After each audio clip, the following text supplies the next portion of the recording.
ginagawa ng C4NB? In practical terms, paano ninyo ginagawa yung nation building?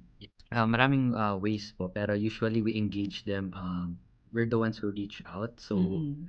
nagkaka-symposium muna po kami Sa mga sa mga universities or kung saan po kami nai-invite. so So, eskwelahan ito. eskwelahan usually po, whether Mm. also youth camps, churches. So, Mm. bibigay po ng symposium. And once they embrace the vision na po na they love our country, they wanna help our country. Mm. Yan na po, may dinevelop po kaming curriculum na 5 chapters po.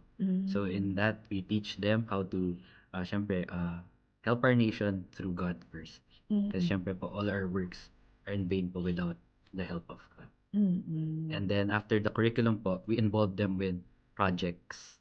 So syempre, hindi lang po ito puro theories. Mm. Kailangan po ito yung mag-manifest sa actions or sa projects po. So usually, ang mga projects po ng kabataan, kung ano pong problema na naganap sa kanilang komunidad.